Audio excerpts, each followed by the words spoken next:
பார்க்கலாம். கர்த்தருக்கு மகிமை. ஒரு ரெண்டு வசனத்தை உங்களுக்கு முன்னாடி நிறுத்துறேன். ஆதியாகமத்தின் புஸ்தகம் 26ஆம் அதிகாரம் அதனுடைய 25ஆம் வசனம். 1 சாமுவேலின் புஸ்தகம் அதனுடைய 26ஆம் அதிகாரம் அதனுடைய 25ஆம் வசனம். ரெண்டும் ஒரே வசனம் தான், அதனால உங்களுக்கு குழப்பாது.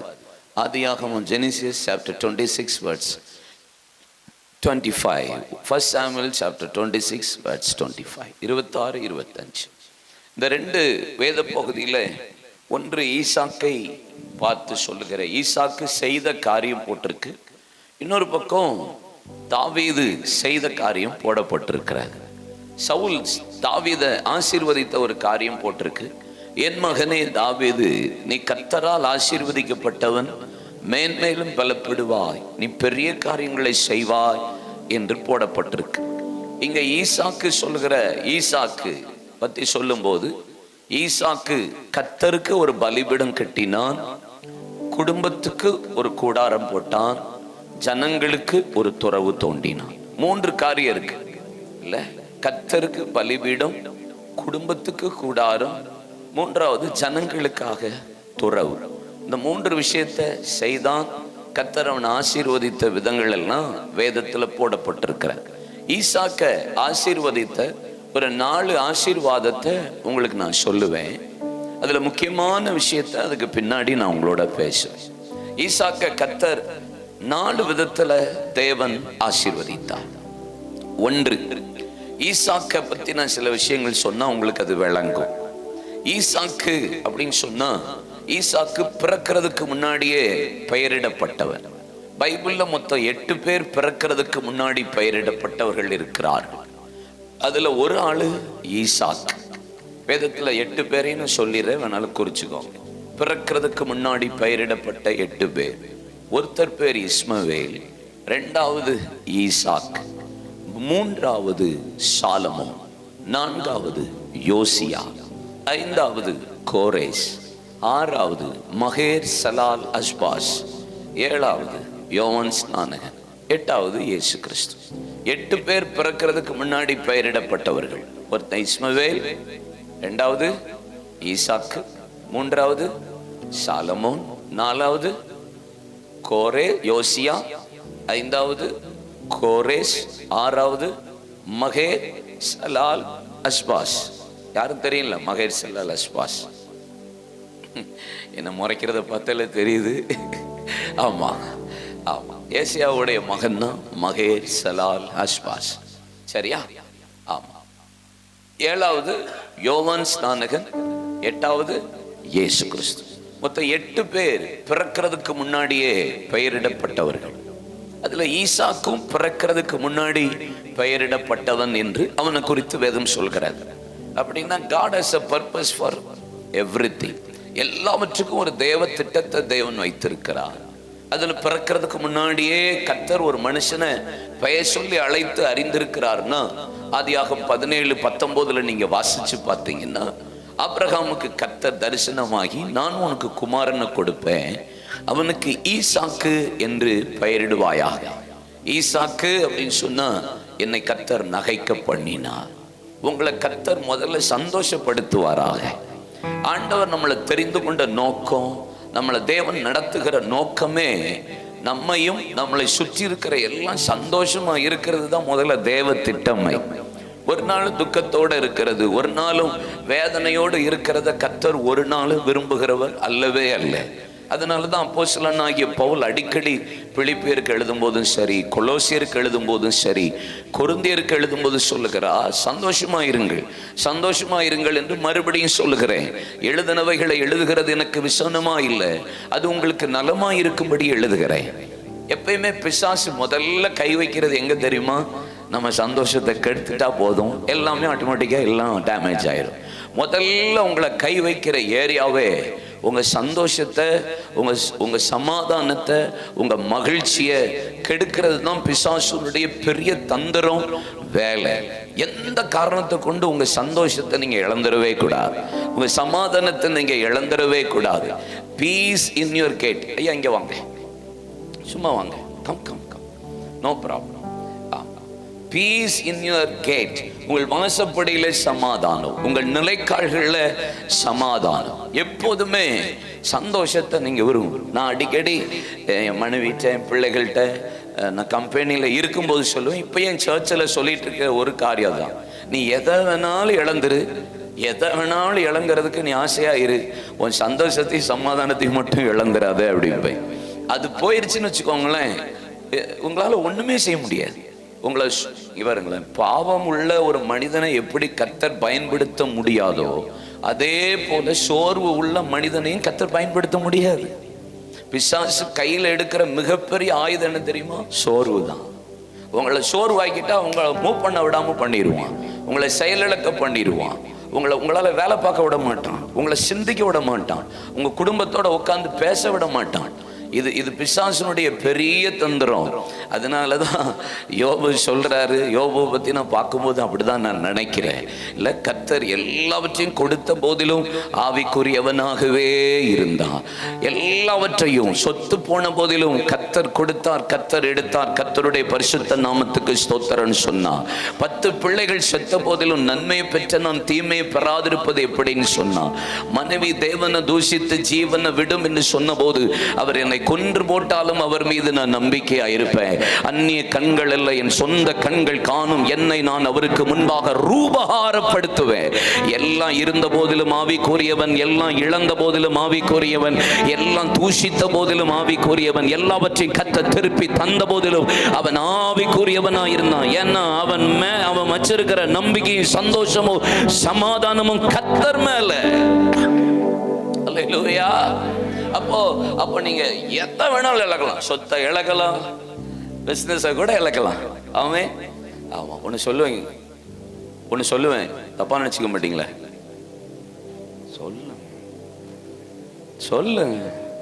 சொல்லட்டா? மயிரே போச்சுன்னு இருங்க. என்ன சார், பார்த்துக்கலாம், பக்கத்தில் கை பிடிச்சி சொல்லுங்க, பார்த்துக்கலாம்.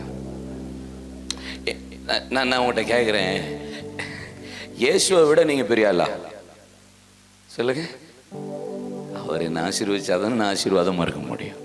நான் ரொம்ப மிஞ்சி எல்லாரும் அவரே நம்மளை பாண்டு திணறிடுவார் போல இருக்கு. அந்த மாதிரிலாம் நீங்கள் வேலை பார்க்கிய, அப்பெல்லாம் ஒன்றும் வேலையெல்லாம் பார்க்க தேவையில்லை. பர்ஃபெக்டாக டிசிப்ளினாக வசனத்தின்படி நீங்கள் வாழ்ந்தாலே உங்கள் பிஸ்னஸை கர்த்தர் நல்லா ஆசீர்வதிச்சு. ஆமென் சொல்லுங்க. பணத்தை விட, செல்வத்தை விட, உங்க சொத்தை விட, உங்க வீடு, காரு, எல்லாத்தையும் விட உங்களுக்கு இருக்கிற அந்த சந்தோஷ சமாதானத்தை தயவு செய்து நீங்க இழந்துடவே கூடாது. அல்லேலூயா. ஏன் ஆண்டவர் சொல்றவன் பிறக்கு முன்பாக பெயரிடப்பட்டவன், கர்த்தர் எனக்கு ஈசாக்க கொடுத்து நகைக்க பண்ணினா. என்ன வேணாலும் வரும் ஆபிரகாம், ஆனா அவன் சந்தோஷத்தை கெடுக்கிற விஷயம் எதுவா இருந்தாலும் தூக்கி துற போட்டு. ஆமென் சொல்லுங்க. அதனாலதான் ஆபிரகாமுக்கு ஆதியாகமம் 22ஆம் அதிகாரத்துல கர்த்தர் ஆபிரகாமுக்கு தரிசனமாகி, உன் புத்திரன் ஏகசூதன நேசகுமாரனுமாகிய ஈசாக்கை நான் காண்பிக்கிற தேசத்தின் மலை ஒன்றிலே போய் மோரியாவுல மலை தகன பலியா இடு என்று சொன்னபோது, நெருப்பு கட்ட வேலைக்காரன் 3 நாள் பிரயாணப்பட்டு கர்த்தர் குறித்த இடத்துக்கு போய் கண்களை ஏறெடுத்து பார்த்து பலிபீடத்தை கட்டி ஈசாக்கை கையை காலை கட்டி கையை ஓங்குறான். ஆபிரகாமே, ஆபிரகாமே, உன் புத்திரனும் ஏகசூதன் என்று பாராமல் எனக்காக ஒப்பு கொடுத்தபடியா இப்பொழுது அறிந்திருக்கிற நீ எனக்கு பயந்து நடக்கிறவன் என்பதாக நான் உன்னை ஆசீர்வதிக்கவே ஆசீர்வதித்து உன்னை பெருகவே பெருக பண்ணுவேன். உன்னை நாணத்து நட்சத்திரங்களை போல, கடலின் மணலை போல உன்னை ஆசீர்வதித்து பெருக பண்ணுவேன். என்னிலும் பெரியவர் ஒருவரும் இல்லை என்று என் பேர்ல உனக்கு ஆணையிட்டு ஆசீர்வதிக்கிறேன். சந்தோஷம் உன்கிட்ட இருக்கு. இது என்ன பிரச்சனைன்னா, ஈசாக்க கொடுத்த உடனே ஆரம்பத்தில் ஆபிரகாம் ஆண்டவர்கிட்ட பல் காட்டிட்டு இருந்தாரு. சொல்லுங்க. ஆண்டவர்கிட்ட பல் காட்டிட்டு இருந்தாரு. ஈசாக்க கொடுத்த உடனே ஈசாக்கிட்ட பல் காட்ட ஆரம்பிச்சிட்டாரு. ஆண்டவருக்கு கொஞ்சம் ஈகோ பிரச்சனை உண்டு பாருங்க. நீ என்கிட்டயே பல் காட்டிட்டு இருந்த, திடீர்னு அங்கே டேர்ன் ஓவர் பண்ணிட்ட, திரும்பி என்கிட்ட வான்னா பல் காட்டுற ஆளையே தூக்கி பலிபீடத்தில் வைக்கிறாரு பாருங்க. ஆமே, நீங்க சரியாகணும்னா எந்த எக்ஸ்ட்ரீம் லெவல்லனாலும் ஆண்டவர் போவார். நான் சொல்றேன், உங்களை நேசிக்கிறாருன்னா உங்களை எந்த லெவல்லனாலும் கர்த்தர் கொண்டு வந்து நிறுத்துவார்.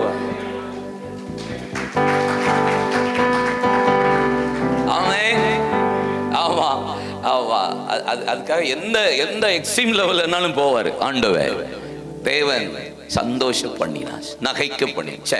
ஒன்று சந்தோஷம். பிறக்கிறதுக்கு முன்னாடி பெயரிடப்பட்டார். இரண்டாவது ஆதியாகமத்தின் புஸ்தகம் 31ஆம் அதிகாரம் அதனுடைய 40, 42, 52, 53 வசனங்களில் வாசித்தா யாக்கோபு சொல்ற ஒரு வார்த்தை இருக்கு. ஈசாக்கின் பயபக்திக்குரியவர் என்னோடு கூட இராவிட்டால் நீர் நேற்று என்ன வேணாலும் என்ன செஞ்சிருப்பீர்.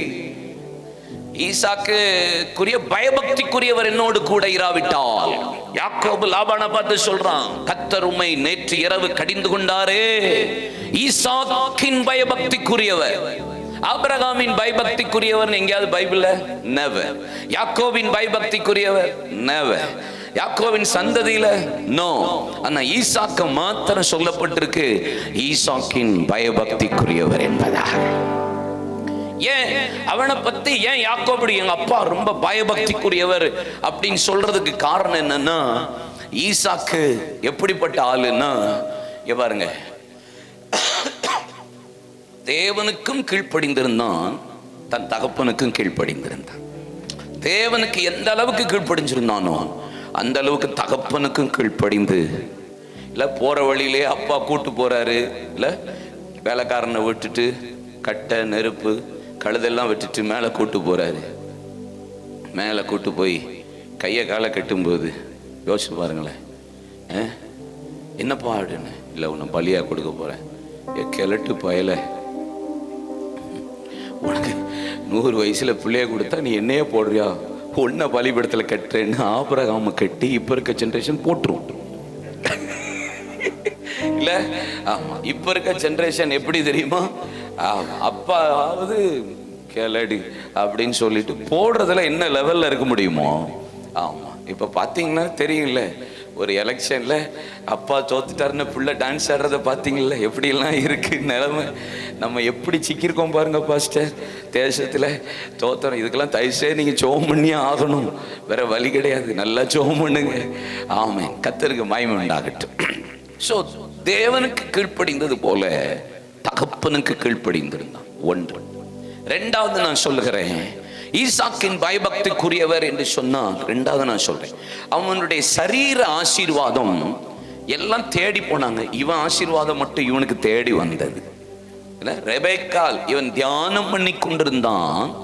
இவனுடைய சரீர ஆசீர்வாதமாகிய ரெபெக்காள் இவனை தேடி வந்தாள் என்றுதான் வேதம் சொல்லுகிறார். இவன் தேடி போகல.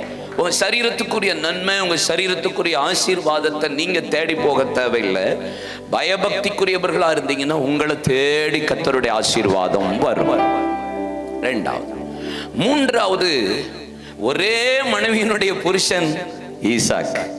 அப்பா 3, யாக்கோபு 4, நான் 1 எக்ஸ்ட்ரா. யாக்கோபனுடைய பிள்ளைகள் கொஞ்சம் எக்ஸ்ட்ரீம் லெவல். தகப்பன் மஞ்சத்தையே தீட்டுப்படுத்துவாங்க, மருமகளையே தீட்டுப்படுத்துற ஆட்கள். ஆமா. ஆனா ஈசாக் அப்படி இல்லை, ஒரே மனைவியினுடைய புருஷன். அதனாலதான் பயபக்திக்குரியவனாய் இருந்தான். அப்ப ஈசாக்கு பயபக்திக்குரியவன் அப்படின்னு சொல்றதுக்கு காரணம் என்ன? இப்படிப்பட்டலாம் சில ஒரு கேரக்டர் அவனுக்குள்ள இருந்தது. மூன்றாவது, இந்த ஈசாக்க கர்த்தர் ஆசீர்வதிக்கிறதற்கு காரணம் என்ன? தேவன் அவனை ஆசீர்வதித்தார்ல, காரணம் என்ன? எபிரேயர் 11ஆம் அதிகாரம் 16ஆம் வசனத்தை வாசித்து பாருங்க. 15, 16ல அவர்கள் விட்டு வந்த தேசத்துக்கு அவர்கள் போக மனதாய் இருந்தால் போயிருப்பார்கள். ஆனால் அதை இல்லை, அதுல மேன்மையான பரமதேசத்தையே அவர்கள் விரும்பினார்கள்.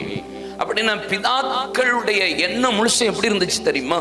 அது ஆபிரகாமா இருக்கட்டும், ஈசாக்கா இருக்கட்டும், யாக்கோபா இருக்கட்டும், அது எல்லாரா இருக்கட்டும், மோசே சந்ததியில வந்தவர்களா இருக்கட்டும், கர்த்தர் கொடுத்த தேசம், அவர்கள் விட்டு வந்த தேசம், விட்டு வந்த ஆசீர்வாதத்துக்கு போக மனதா இருந்தால் போயிருக்கலாம். டைம் இருந்திருக்கு, போயிருக்கலாம்.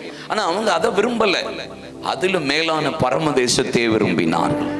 ஈசாக் ஆசீர்வதித்த ஈசாக்கின் தேவன் இல்ல, யாத்திராகமம் 3ஆம் அதிகாரம், ஆமென், அதனுடைய 6லிருந்து 7 வசனத்துல நீங்க 4ஆம் வசனத்திலிருந்து வாசிச்சு பாருங்க. நான் ஆபிரகாமின் தேவனும் ஈசாக்கின் தேவனும் யாக்கோபின் தேவனும் ஆகிய உங்கள் முற்பிதாக்களாகிய தேவனாகிய நான் உங்களை பழுகவும் பழுகவும் பண்ணி உங்களை அற்புதங்களினாலும் அடையாளங்களினாலும், ஆமா, கர்த்தர் உங்களுக்கு வாக்குத்தத்தம் பண்ணப்பட்ட தேசத்துக்கு உங்களை கொண்டு போவா.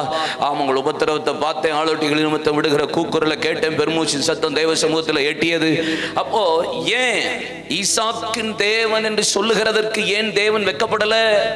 கார்த்திகை மாலையின் தேவன் என்று சொல்கிறதற்கு அவர் வெட்கப்படக்கூடாது. ஆமென், அல்லேலூயா சொல்லுங்க. ரஞ்சித்தின் தேவன் என்று சொல்லுகிறதற்கு அவர் வெட்கப்படக்கூடாது. ஏன் வெட்கப்படக்கூடாது? அவர்கள் அதை அல்ல, அதிலும் மேலான பரமதேசத்தையே நாடினார்கள். நீங்க என்ன பிசினஸ் பண்ணுங்க, உலகத்தையே நீங்க ஆதாயப்படுத்துங்க, உங்க மைண்ட்ல ஒண்ணு இருக்கணும், இந்த பூமி வெந்துருகி சாம்பலாகுமே, சிந்தித்து மனம் திரும்பி அவரை அண்டிக்குள். அல்லேலூயா. அப்போ ஏன் ஈசாக்கின் தேவன் ஆண்டவர் வெளிப்படுறாருன்னா, ஏன்னா அவங்களுக்கெல்லாம் இங்க இருக்கிற மேட்டர்லாம் ஆசீர்வாதம் வந்தாலும் இது மேட்டர்ல எங்களுக்கு அதான் மேட்டர்ன்ட்டே இருந்தாங்க. நீங்க ஏதோ செட்டில் ஆகிற மாதிரி இங்கேயே பிசினஸ் பண்ணக்கூடாதுன்னா, பல வருஷமே இங்கேயே வாழ்ற மாதிரி எக்கச்சக்கமா அப்படியே உங்களுக்குன்ற ராஜ்யத்தெல்லாம் எப்ப வந்தாலும் கமான் அப்படின்னா கிளம்பி போய்கிட்டே இருக்கணும். அல்லேலூயா சொல்லுங்க, சொல்லுங்க. இந்த வந்துட்டே எப்பயும் உங்களுக்கு மைண்ட்ல இருக்கணும், இந்த ஊர் இல்ல நம்ம ஊரு. என்ன பிசினஸ் கர்த்தர் நம்ம கையில கொடுத்தாலும் உங்க மண்டையில ஓடிக்கிட்டே இருக்க ஒண்ணு வேண்டி இருக்கு. நான் இங்கே உரியவன் அல்ல, விட்டு வந்த தேசத்துக்கு போக மனதா இருந்தால் போயிருப்பேன், ஆனால் அதிலும் பெரிதான மகிமையான அந்த பரம தேசத்தையே நாங்கள் நாடி வாழ்கிறோம்.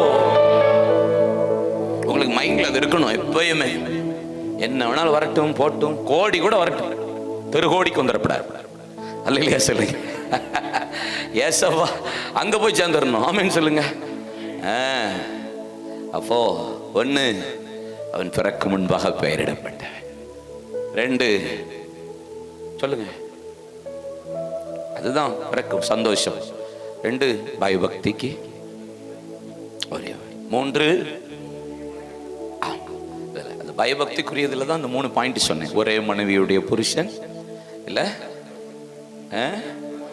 தகப்பனுக்கு கீழ்ப்படிந்தது போல தேவனுக்கு கீழ்ப்படிந்தது போல தகப்பனுக்கு கீழ்ப்படிந்திருந்தான் அப்படிலாம் சொன்னேன்ல.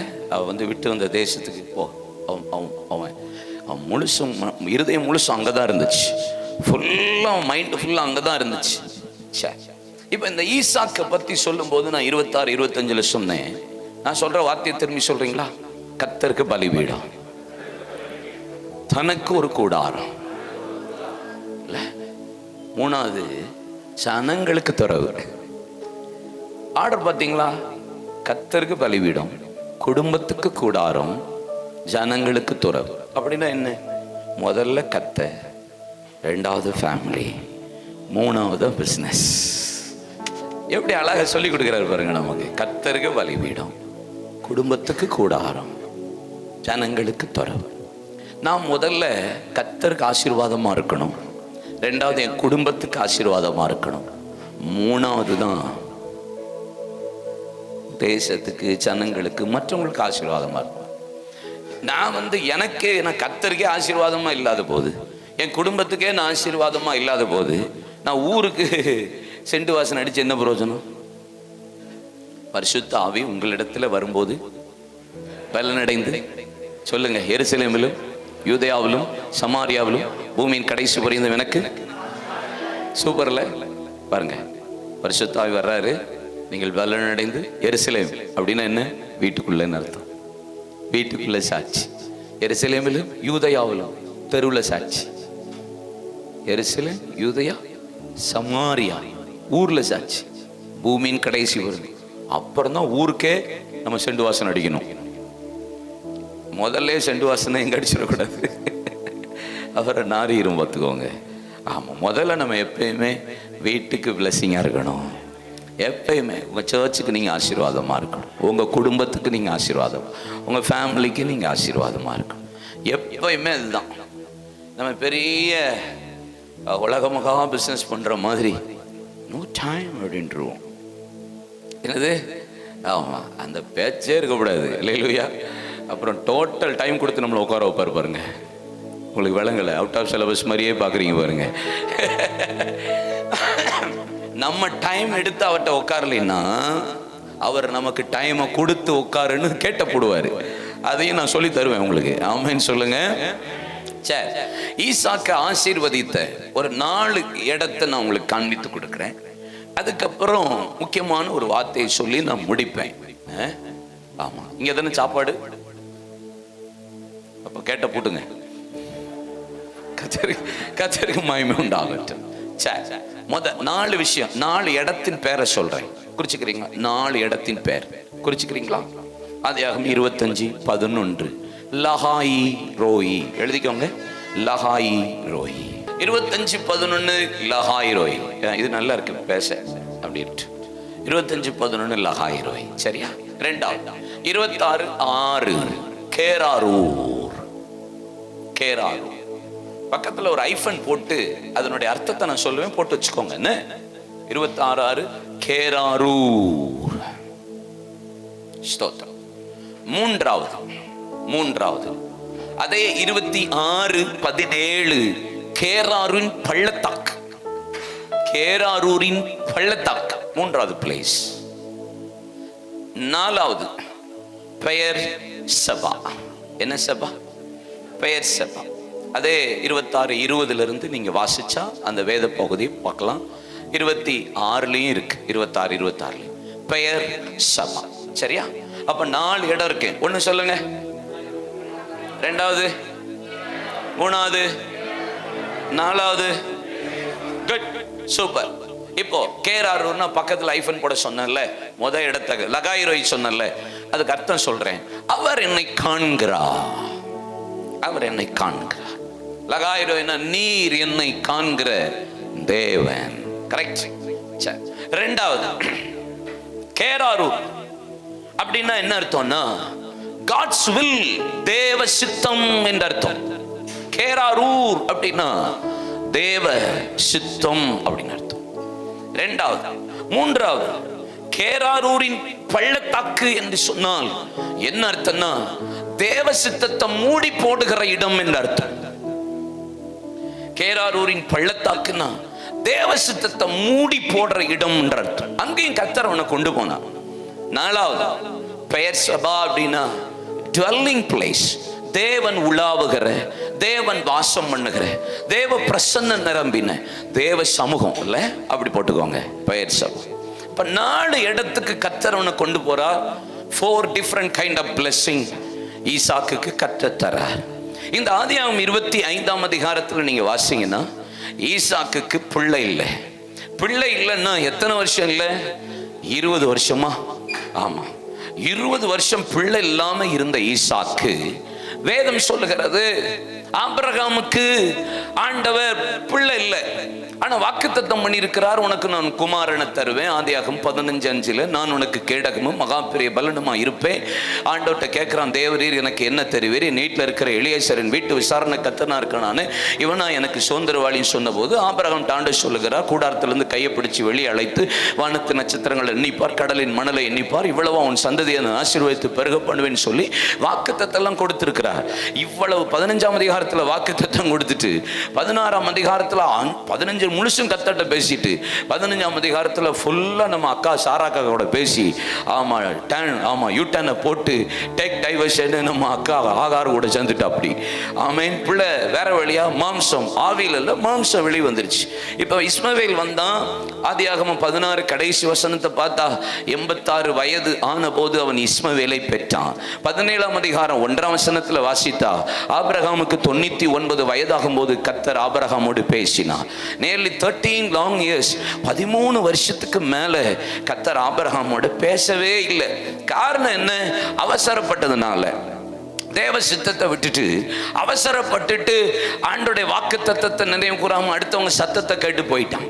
யாக்கோபு பாருங்க, அதே மாதிரிதான். நேசித்த ராகேலு நிமித்தம் பிள்ளை இல்லை, அவனுடைய வேலைக்காரியை கொடுத்து அவள் மூலியமாய் பிள்ளையை பெற்றான் என்று வேதவசனம் சொல்லுகிறார். இப்படித்தானே இருக்கு. நமக்கு பல பேர் இந்த குறுக்கு வழியில செயல் சொன்னாங்க. லோத்து பாருங்க, அவனுடைய 2 பிள்ளைகளும் அவனுடைய அம்மா இல்லைன்னு கூடாரத்துக்குள்ள பள்ளத்தாக்குகளில் போய் மலைகளில் ஒரு குன்றில் இன்னைக்கு ஒரு நாள் நாளைக்கு ஒரு நாள் சொல்லிட்டு மோவாபியரும் அங்க பாருங்க அம்மோனியன் 2 தேவனுக்கு பிரியமில்லாத சந்ததி 10ஆம் தலைமுறை வரைக்கும் தேவ சமூகத்தை சுகத்துல சேர முடியாத ஒரு சந்ததியை அவசரப்பட்டு தான் இப்படி செஞ்சாரு. ஆனா ஈசாக்கு பாருங்க, அப்பா அவசரப்பட்ட மாதிரியும் படல, பிள்ளை அவசரப்பட்ட மாதிரியும் படல. தகப்பானா முற்பிதாக்கள் லோத்துவ தவறா நடத்தி பிள்ளைகள் பெற்றது போலவும் நடக்கல. பிள்ளை இல்லாட்டாலும் கர்த்தர் கொடுத்த வாக்குத்தத்தம் இருக்குன்னு சொல்லி கர்த்தர் என்னை பார்க்கிறார் என்று கர்த்தருடைய சமூகத்துல ஜெபித்தான். எனக்கு என்ன ஆச்சரியம் தெரியுமா? ஆமாம், வேதம் சொல்லுகிறது அங்கே ரெபெக்காளுக்கு வயிற்றில் ஒன்றோடு ஒன்று மோதிக்கொள்ளுற, இது என்னவாய் ஆகுமோ, இப்படி ஆனால் எப்படி ஆகுமோ என்று சொல்லி வயிற்றில் ரெட்ட பிள்ளை. அப்படின்னா நான் என்ன சொல்ல வர்றேன்னா, லகாய் ரோய்க்கு வந்த போது அவனுக்கு 2 மடங்கு கர்த்தர் அவனை ஆசீர்வதித்தா. லகாய் ரோய்க்கு 2 மடங்கு ரெட்டிப்பான நன்மையை தருவேன், அதை இன்றைக்கே உங்களுக்கு தருவேன். உங்க பிசினஸ்ல கர்த்தர் 2 மடங்கு ஆசீர்வாதத்தை தருவா. 2 மடங்கு உங்க குடும்பத்துல தேவன் பெருக்கத்தை தருவா. Double portion of blessing. எதெல்லாம் குறைவு இருக்கிறதோ 2 மடங்கு ஆசீர்வாதத்தை தேவன் தருகிறவர். 3வது வேதம் சொல்கிறது, அங்கே ஆண்டவர் அவனை கேரூராருக்கு கொண்டு வந்தார். வேதம் சொல்லுகிறது கர்த்தர் சொன்னாரு, எப்ப நீ இங்கே இருன்னு. வேதம் சொல்லுகிறது பஞ்ச தேசத்துல விதை விதைத்தான், 100 மடங்கு பலனை பெற்று வர வர விருத்தி அடைந்து மகா பெரியவனாகி ஆட்டு மந்தைகளையும் மாட்டு மந்தைகளையும் அநேக பணிவிடைக்காரர்களையும் கொடுத்ததுனாலே பெலிஸ்தியர் அவனை கண்டு பொறாமைப்படக்கூடிய அளவுக்கு கர்த்தர் அவனை ஆசீர்வதித்து பெருக பண்ணினா. அப்படின்னா அவன் ஆண்டவர் லகாய் ரோயில 2 மடங்கு ஆசீர்வதித்தா. கேராரூருக்கு வந்தபோது அவனை கர்த்தர் 100 மடங்கு கர்த்தர் ஆசீர்வதிக்கிறார். 100th blessing, 100 மடங்கு ஆசீர்வாதம். எப்படி ஆண்டவர் நெக்ஸ்ட் blessing நேரா கொண்டு போறார் பாங்க. எடுத்தெடுப்புல 100 கொடுக்கல, 2 கொடுத்துட்டு அடுத்தது 100க்கு கொண்டு போறா. உங்க பிசினஸ்லயும் கர்த்தர் அதை செய்வாராக. இங்க இருக்கிற ஊழியருக்கும் சொல்றேன், உங்களுடைய சபையிலையும் உங்க ஊழியத்திலையும் கர்த்தர் 2 இல்ல 100 மடங்கு கர்த்தர் வர வர விருத்தியை கர்த்தர் கொடுத்து ஆசீர்வதிப்பார் என்று நான் வாழ்த்துகிறேன். 3வது கேராரூரின் பள்ளத்தாக்கு. அங்க வந்த போது ஏசேக்கு சித்தனா பள்ளத்தாக்கு, அந்த இடத்துல வந்து கேராரூர் மேய்ப்பரும் அபிமெலேக்கரும் வாக்குவாதம் பண்ணினார்கள். விட்டு கொடுத்து ஏசேக்கு சித்தனான்னு சொல்லிட்டு கடைசியில் அவனுக்கு 3வது இடத்தை தோன்றின போது ரெகபோத் 2 மடங்கு 100 மடங்கு கர்த்தர் எனக்கு பழுகி பெருகும்படி எனக்கு இடம் உண்டாக்கினார். Uncountable blessing, uncountable. ரெகபோத்தை கர்த்தர் உங்கள் குடும்பங்களுக்கு தருவாராக. ஒரு நிமிஷம் கைகளை தட்டி வாய்களை திறந்து ஜெபம் பண்ணுங்க. ஒரு நிமிஷம் உங்க பிசினஸ்ல ரெகபோத்தின் ஆசீர்வாதம் வருவதாக, உங்க வியாபாரத்தில் ரெகபோத்தின் நன்மை வருவதாக, உங்க வேலைகளில் ரெகபோத்தின் ஆசீர்வாதம் வெளிப்படுவதாக, சபையில் ரெகபோத்தின் நன்மை வெளிப்படுவதாக. என்ன ஏசேக்கா இருந்தாலும் சித்தனா இருந்தாலும் இந்த இரவு வேளை இந்த பிசினஸ் மீட்ல ஆவியானவர் உங்களுக்கு 2 மடங்குல இருந்து 100 மடங்கு 100 மடங்குல இருந்து ஒருவேளை பழுகி பெருகும்படி கர்த்தரிடம் உண்டாக்குவா. ஒருவேளை 1 இல்லைன்னு சொல்றீங்களா, உங்களை 2 மடங்குக்கு கொண்டு போகிறா. 2 மடங்குல இருக்கீங்களா, உங்களை 100 மடங்குக்கு கொண்டு போகிறா. 100 மடங்குல இருக்கீங்களா, கர்த்தர் உங்களுக்கு பழுகி பெருகும்படி தேவன் எக்ஸ்டென்ஷன் எல்லைகளை கர்த்தர் பெரிதாக்குவாராக. 4வது பெயர் சபாவுக்கு கொண்டு போன போது அதே கேரூரார் மைப்புறம் அபிமெலேக்கரும் சொல்றாங்க, ஏப்பா என்னப்பா வாங்க. ஈசாக்க தேடி வர்றாங்க சத்துருக்கள். கர்த்தர் உம்மோடு கூட இருக்கிறார் என்பதை நாங்க கண்டோம். நீ செய்வதெல்லாம் வாக்கிய பண்றாருன்னு நான் கண்டோம். நீ செய்வதெல்லாம் வாக்கிய பண்றாருன்னு கண்டோம். உம்மோடு கூட இருக்கிறாருன்னு பார்த்தோம். நான் உன்னோட உடன்படிக்கை பண்ணிக்கொள்ள வந்தேன். சத்துருவே வருது அப்படின்னா நான் சொல்றேன், குப்பையில கையை வச்சா கூட கர்த்தர் உங்களை ஆசீர்வதிச்சிருவார். ஆமென். பனியன் கிளாத்தோட வேஸ்ட்ல கை வச்சா கூட கர்த்தர் உங்களை போய் அல்லேலூயா சொல்லுங்க. அற்பமா நினைக்கிற விஷயத்துல கூட ஆச்சரியமான காரியங்களை கர்த்தர் செய்ய போகிறார். சத்துருக்களும் உங்களோடு கூட வந்து சொல்லுவார்கள், மெய்யாகவே கர்த்தர் உம்மோடு கூட இருக்கிறார் என்பதை நாங்கள் கண்டோம். நேற்று இரவு கர்த்தர் என்னை கடிந்து கொண்டா. யாக்கோபோட நன்மை இல்லாமல் தீமை ஒன்று பேசாதபடி எச்சரிக்கையாயிருந்து உன்னோட தேவன் இருக்கிறார் என்பதை நான் பார்த்தேன். இருக்கிறதுலே தி பெஸ்ட் பிளஸிங் என்ன தெரியுமா? உங்க கூட ஏசப்பா இருக்கிறத ஊர் பார்க்கணும். நீங்க 2 மடங்கு 100 மடங்கு பழுகி பெருகும்படி இடம் இருந்தாலும் அதை விட பிளஸ். ஏசப்பா பிள்ளைப்பா அவரு, கத்தோடைய பிள்ளைப்பா அவரு, சர்ச்சுக்கு போற பிள்ளையா அவரு. அந்த பிசினஸ்மேனை பார்த்தேன், அவர் உண்மையுள்ள மனிதன், பரிபூரண ஆசீர்வாதம் இல்ல. நீதிமொழிகள் 28:20 அப்படிதானே இருக்குன்னு, உண்மையுள்ள மனுஷன். இந்த வசனம் உங்களுக்கு ஞாபகம் இருக்குல்ல? ஆனா அதே வசனத்துல பின்னாடி ஒண்ணு இருக்கு, சொல்லுங்க. ஐஸ்வர்யவானாய் தீவிரிக்கிறவனோ. நமக்கு ஃபர்ஸ்ட் போர்ஷன் தான் தெரியுது, 2வது போர்ஷனை நம்ம விட்டுடுறோம். மேக்சிமம் சில விஷயத்துல நம்ம விட்டுறது. ஆமா, ஃபர்ஸ்ட் செக்ஷனை மட்டும் எடுத்துக்கோ, நோ ப்ராப்ளம். 2 மடங்கு 100 மடங்கு இல்லை பழகி பெருகும்படி கத்தர் இடம் உண்டாக்குற, சத்ரு சமாதானம் பண்ணும்படி செய்கிற ஆசீர்வாதம் அவர் என் கூட. அது இல்லை, அதை விட இன்னொரு மேட்டர் இருக்கு. இப்ப லஹாயிரோய் அப்படின்னா என்ன? கத்தர் என்ன பார்க்கிறாருன்னு அர்த்தம். இந்த 2 மடங்கு ஆசீர்வாதம் உங்களுக்கு வரணும்னா உங்களுக்கு ஒண்ணு தெரியணும், அவருக்கு முன்பாக எல்லா நிர்வாணமும் வெட்ட வெளிச்சமும் பட்ட புகழை போல இருக்கு அப்படிங்கிறது உங்களுக்கு தெரிஞ்சுட்டே இருக்கணும். நான் உட்கார்ந்தாலும் அவர் பார்க்கிறார், எழுந்தாலும் பார்க்கிறார், படுத்தாலும் பார்க்கிறார், நடந்தாலும் பார்க்கிறார், பிசினஸ் பண்ணாலும் பார்க்கிறாரு, ஊருக்கு போய் ஆர்டர் எடுத்தாலும் பார்க்கிறாரு, சோம்பேறியா படுத்திருந்தாலும் பார்க்கிறாரு.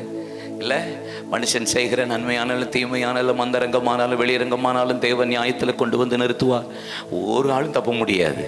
அவர் என்ன பார்க்கிறாருங்கிற எண்ணம் உங்களுக்கு எப்பயும் இருக்கணும். உங்க பிசினஸ் அவர் பார்க்கிறார், உங்க வாழ்க்கையை அவர் பார்க்கிறார், உங்க குடும்பத்தை அவர் பார்க்கிறார், உங்க ஜெபத்தை அவர் பார்க்கிறார், உங்க ஆராதனையை பார்க்கிறார். எனக்கு யோசியாவை பற்றி ரொம்ப பிடிக்கும். யோசியாவை எனக்கு ரொம்ப பிடிக்கும். பைபிளில் சாலமோனை பற்றி, எசேக்கியாவை பற்றி, யோசியாவை பற்றி, யோபுவை பற்றி, இந்த 4 பேரை பற்றி தான் ஆண்டவர் விசேஷமாக ஒரு சாட்சி கொடுத்துருப்பார். பார்த்துருக்கீங்களா? 1:8 யோபு, என் தாசனாகிய யோபு, ஆமாம், அவனை போல பூமியில் ஒருவனும் சொல்லுவார். பார்த்துருக்கீங்களா? சொல்லுவாரா மாட்டாரா? உத்தமனும் சன்மார்க்கனும் பொல்லாப்புக்கு விலகருமாகிய என் தாசனாகிய யோபு போல பூமியில ஒத்த பயலும் கிடையாது அப்படின்றார். பார்த்துருக்கீங்களா? ஆமா, 2 ராஜாக்கள் 18ஆம் அதிகாரம் 4-5 வசனத்துல பாருங்க, எசேக்கியாவை பத்தி சொல்லுகிறார். எப்பா, என்னை நம்பினதுல இவனுக்கு ஒத்தவன், இவனுக்கு முன்னும் இருந்ததுல பின்னுமே கிடையாதுப்பா. இந்த பையன் என்னை எப்படி நம்புவான் தெரியுமா? யாரை பார்த்து? எசேக்கியாவை பார்த்து சொல்லுவார். எசேக்கியாவை பார்த்து சொல்லுவார். அப்படி சொல்லுவார். 1 ராஜாக்கள் 3ஆம் அதிகாரத்தில் 5ஆம் வசனத்துல பாருங்க, சாலமோனை பத்தி சொல். தேவ ஞானத்தை பெற்ற இவனை போல முன்னும் பின்னும் ஒருவனும் கிடையாது. ஆனா யோசியாவை பத்தி சொல்லும்போது சொல்லுவாரு, என் பிரமாணத்தையும் என் கட்டளையையும் கை கொண்டதுல இவனுக்கு முன்னும் பின்னும் ஒருவனும் இருந்தது இல்லை. 2 நாளாகும் 20ஆம் அதிகாரத்தில் நீங்க வாசிச்சு பார்த்தீங்கன்னா அவனை பத்தி போட்டிருக்கு, அவன் கர்த்தருடைய பார்வைக்கு. அடிக்கடி நீங்க யோசியால நீங்க வாசிச்சு பாருங்க, அவன் சரித்திரத்துல கர்த்தருடைய பார்வையில, சைட்ல, அவருடைய பார்வை பலிபீடத்தை செப்பனிட்டான், தேவையில்லாத விக்கிர தோப்புக்களை அழித்தான், ஆலயத்தை பழுது பார்த்தான். எல்லாமே பார்த்தீங்கன்னா நீங்க அந்த சாப்டர்லாம் வாசிச்சு பாருங்க, கர்த்தருடைய பார்வையில. நீங்க 2 மடங்கு ஆசீர்வாதம் வேணும்னு நீங்க நினைக்கிறீங்களா? எது செஞ்சாலும் என்ன கர்த்தர் பார்க்கிறார். 2வது கேராரூர் அப்படின்னு என்ன சொன்னேன்? காட்ஸ் வில், தேவ சித்தம் சொன்னேன். இப்ப தேவ சித்தம் இங்க வந்துதான் உனக்கு 100 மடங்கு ஆசீர்வாதம் இல்ல, 100 மடங்கு. இப்ப இந்த லகாயிரோயில கர்த்தர் என்ன பார்க்கிறாருன்னு சொல்லிட்டு அவனுக்கு பிள்ளை இல்லாத இருந்த போது ஈசாக்கு கர்த்தரிடத்துல ஜெபித்தான்.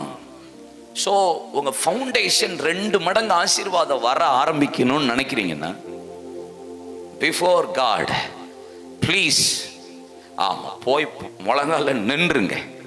ஜெபிக்காம நீங்க எந்த ஆசீர்வாதத்தையும் ஒரு கதையும் நடக்காது. Without prayer, nothing will happen in your business. Even church ministry, ஜெபிக்காம எந்த விஷயமும், சின்ன பிசினஸோ பெரிய பிசினஸோ கடையோ ஊழியமோ, ஜபம் ஒரு பெரிய அஸ்திவாரம். ஜெபிக்கணும். நீங்க காலையில எழும்பி ஜெபிக்கணும். அதிகாலை எழும்பி தேவ சமூகத்துல ஜெபிக்கணும். ஜெபிச்சு கர்த்தர்ட்ட நீங்க ஆலோசனை கேட்கணும். அப்பதான் கர்த்தர் உங்களுக்கு 2 மடங்கு ஆசீர்வாதத்தை தருவா. ஜெபம் பண்ணாம எப்படி நீங்க பிசினஸ், உங்களுக்கு ஆலோசனைங்க இருந்து அவர் தானே தர முடியும். நீங்க ஜெபிக்கணும். அவன் ஜெபித்தான், கர்த்தர் உனக்கு 2 மடங்கு கொடுத்தார். ஒரு சகோதரன், அவர் இங்கு பிஸ்னஸ் பண்ணார். இங்கு பிரிண்டிங் இங்கு பிஸ்னஸ் பண்ணார். அந்த இங்கு பிஸ்னஸ்ல அவருக்கு நட்டம் ஆகிக்கிட்டே இருந்து பல கோடி, பல விதத்தில் லாஸ். அவர் அனுப்புகிறாரு, எக்ஸ்போர்ட் பண்ணுறாரு, சப்ளை பண்ணுறாரு, நட்டம். அப்போ அவருடைய நண்பர் ஒருத்தர் சொல்கிறார், அவர் பிராமின் குடும்பத்திலேருந்து ரசிக்கப்பட்டு வந்தார். அப்போ அவர்கிட்ட அவர் நண்பர் சொல்கிறாரு, நீங்கள் என்னாச்சு, என்னப்பா இங்கு கெட்டு போய்கிட்டே இருக்கு, நட்டம் ஆகிக்கிட்டே இருக்கு, இருக்கிற பணத்தெல்லாம் போட்டுட்டேன்ப்பா அப்படின்னு. அவர் சொன்னார், ஒன்றுமே இல்லைப்பா, நீ அதிகால ஜபத்தை மட்டும் செய்ய அப்படின்னாரு. ஏர்லி மார்னிங் ப்ரேயரை நீ கரெக்டாக உட்காந்து ஜெபம் பண்ணு, ஈஸியாக கர்த்தர் உன்னை ஆசீர்வதிச்சிருவார். உடனே இந்த மனுஷன் காலையிலேயே எழும்பி இருட்டோட உட்காந்து ஒரு 5 மணிக்கு உட்காந்து தேவ சமூகத்தில் ஜெபிக்க ஆரம்பித்தான். பிஸ்னஸ் ஒப்பு கொடுத்து இப்படியே ஜெபிச்சுட்டே இருந்தேன். ஒரு 10 நாள் 15 நாள் போச்சு. இப்படியே ஜெபிச்சுட்டே இருக்கும்போது திடீர் ஒரு நாள் நைட்டு தூங்கிட்டு இருக்கும்போது இவருக்கு தரிசனத்தில் ஒரு ஒரு ஒரு ஒரு தேவதூதனை போல, இயேசு போல அப்படி வந்து இவர்கிட்ட பேசி என்னென்ன அளவில் என்னென்ன இங்கை என்னென்ன கெமிக்கலை நீ மிக்ஸ் பண்ணணும்னு இன்ஸ்ட்ரக்ஷன் கொடுத்தார். திடீர்னு எழும்பி பார்த்தாரா, என்னது யார் கொடுத்தா? இவருக்கு ஆச்சரியம். உடனே எழும்பி வேகமாக அந்த தூக்கத்திலேருந்து எழும்பி வேகமாக அவர் சொன்ன அளவின்படியை ஞாபகத்தில் வச்சு அளவின்படி ஊற்றி எல்லாம் செஞ்சு ஒரு இங்க் ரெடி பண்ணி அதை கொடுத்தாராம். என்ன ஆக போதோ யோசிச்சுட்டு இருந்தாராம். திடீர்னு ஃபோன் வருதான், ரொம்ப குவாலிட்டியாக இருக்கு, திருப்பி எனக்கு சப்ளை பண்ணுங்க. ஆண்டவர்கிட்ட உட்காந்து நன்றி சொன்னார். ஆண்டவர் திருப்பி கேட்குறாங்க. அப்போ ஆண்டவர் சொன்னாராம், இது உனக்கே உரிய சுதந்திரம், நீ யார்ட்டையும் இதை சொல்லக்கூடாது அப்படின்னாரு. இது உனக்குரிய நன்மை, அதனால நீ இது யார்ட்டையும் ஷேர், டோன்ட் ஷேர் திஸ் அப்படின்னார். உடனே அவர் தொடர்ந்து செஞ்சார், எக்ஸ்போர்ட் பண்ணார். கர்த்தர் அவர் 2 மடங்குல 100 மடங்கு 1000 மடங்கு கர்த்தர் பழகி பெருகும்படி இடம். உங்களுக்கு ஆலோசனை தரும், நீங்க ஜெபிச்சா தானே தருவாரு. ஜெபம் பண்ணணுமா இல்லையா? ஊழியக்காரன்ட்ட ஜெபம் பண்ண உங்களுக்கு ஒரு கதையும் நடக்காது. நாங்க பிளஸ் தான் பண்ணுவோம். நீங்க ஜெபிச்சாதான் ஆசீர்வாதம் வரும். உங்களை நாங்க ஆசீர்வதிப்போம், மனசார ஆசீர்வதிப்போம் நாங்க. ஆனா ஆலோசனை பரத்திலிருந்து கர்த்தர் கொடுக்கிறவர். நீங்க ஜெபிக்கணும். நீங்க தேவ சமூகத்தில் உட்காந்து என்ன செய்யணும், எங்க போகணும், ஏது எல்லாத்தையும் ஜெபம் பண்ணுங்க, கதை சொல்லுவா. 2வது சொல்றேன், கேராரு தேவ சித்தம். தேவ சித்தம் இல்லாத இடத்துல நீங்க கால் வைக்கவே வைக்காதீங்க, கையும் வைக்காதீங்க. ஆண்டவர் சொல்றாரு, இது பஞ்சமா இருக்கு. அவன் எகிப்துக்கு போக எத்தனித்தான், அப்படிதான் பைபிள்ல இருக்கு. எகிப்துக்கு புறப்பட்டான், பஞ்சமா இருக்கு, சூழ்நிலை மோசமாயிட்டு. ஆனா பாருங்க, எகிப்துக்கு போகல. ஆண்டவர் பேசுற, இங்கே இரு, இந்த பஞ்சதேசத்திலே இரு, இங்கே விதை, நான் உன்னை 100 மடங்கு ஆசீர்வதிப்பேன். ஆண்டவருடைய சத்தத்துக்கு கீழ்ப்படிந்து தேவ சித்தத்தின்படி அவன் எகிப்துக்கு போகாம அந்த பஞ்ச தேசத்துல விதை விதைத்தான். 100 மடங்கு பலனை பெற்று வர வர விருத்தி அடைந்து மகா பெரியவனாய் ஆட்டு மந்தைகளை மாட்டு. ஸோ தேவ சித்தம் இல்லாத எந்த பிசினஸ் கர்த்தர் உங்கள்கிட்ட சொல்லுவார், இது செய்யாத. அந்த சித்தம் இல்லாத எந்த பிசினஸ் 100 கோடி தரேன்னு சொல்லி 100 கோடி உங்களுக்கு லாபம் இருக்குன்னு யாராவது சொல்லுவாங்க, வாயை பிளந்துட்டு போயிடாதீங்க, அகால பாதாளத்துக்கு போயிடுவீங்க. தோத்திரம். ஆமா, பைபிள் ஒரு வசனம் இருக்கு, துரிதமாய் கிடைக்கிற ஆசீர்வாதம் நிலைக்காது, கைப்பாடாய் சேர்க்கிறது தான் நிலைக்கும். அப்படின்னா நீங்க உழைக்காம, நீங்க கஷ்டப்படாம, ஆண்டோடைய சத்தத்துக்கு செவி கேட்காம நீங்க எவ்வளவுதான் துரிதமா பெறவே முடியாது. துரிதமா வர்ற ஆசீர்வாதம் ஒரு நாளும் உங்களுக்கு நன்மையை கொண்டு வராது. அது ஒரு நாளும் உங்களுக்கு ஆசீர்வாதத்தை கொண்டு வராது. வேதனை தான் இருக்கும், வேதனை தான் இருக்கும். அந்த வேதனை எல்லாம் நீங்க அதுல போய் சிக்கி கொள்ளாதீங்க. அதெல்லாம் ட்ராப்பு, பிசாசனுடைய பெரிய கண்ணி. ஈஸி அந்த பிஸ்னஸ்ல இப்படி செஞ்சீங்கன்னா இவ்வளோ போடுங்க அவ்வளோ தருவேன்பாங்க. இல்லை நம்ம ஆட்கள் 10,000 போடு 1,00,000 தரேன்பா, 1 பவுன் கூட 10 பவுன் தரேன்பா. திருட்டு பையன் தெரிஞ்சுக்கோங்க நீங்க. ஆமாம், எந்த விதத்திலையும் உள்ள போய் சிக்கிக்காதீங்க. ஏன்னா ஆசீர்வாதம் உடனே எங்கேயாவது தர்றேன்னு சொன்னா அது பொய்யான நன்மை, பொய்யான ஆசீர்வாதம். வெயிட், உட்காந்து இது தேவ சித்தமா, ஆண்டவருக்கு பிரியமா அப்படி கேளுங்க. கேட்டீங்கன்னா தான் கர்த்தர் உங்களுக்கு செய்வாரு. ஆனா நீங்க அந்த பஞ்ச தேசத்துல என்ன செஞ்சானா? விதைத்தான். சொல்லுங்க, விதைத்தான், விதைத்தான். ஆதியாகமத்தின் புஸ்தகம் 4ஆம் அதிகாரம் 3-5 வசனத்துல நீங்க வாசித்து பாருங்க. காயின் நிலத்தை பயிரிடுகிறவனா இருந்து அதன் பலனை கர்த்தருக்கு காணிக்கையா கொடுத்தான். ஆபேல் ஆடுகளை மேய்க்கிறவனா இருந்து அதன் பலனை கர்த்தருக்கு காணிக்கையாய், அப்படிதானே பாருங்க. இப்ப யோசிச்சு பாருங்க, நிலத்தை பயிரிடுகிறவனா இருந்து அதன் பலனை கர்த்தர் கொடுத்தான். ஆபேல் ஆடுகளை மேய்க்கிறவனா இருந்து கர்த்தர் காயினை ரிஜெக்ட், ஆபேலை கன்சிடர் பண்ணி அங்கீகரிச்சிட்டார். எனக்கு இதை கேட்ட உடனே எனக்கு ரொம்ப கோபமாயிட்டு. எனக்கு ஆண்டவர் மேலே, என்ன ஆண்டவர் இப்படி பண்ணிட்டீங்க? ஏன்னா ஆபேலை விட காயின் தான் வேலை ஜாஸ்தியா செஞ்சிருக்கான். உழைப்பு பாருங்க. இங்க பாருங்களேன், ஒரு ஆள் விதைக்கணும்னு சொன்னா முதல்ல நல்ல நிலமா செலக்ட் பண்ணணுமா இல்லையா? யோசிச்சு பாருங்க. கரெக்ட் தானே?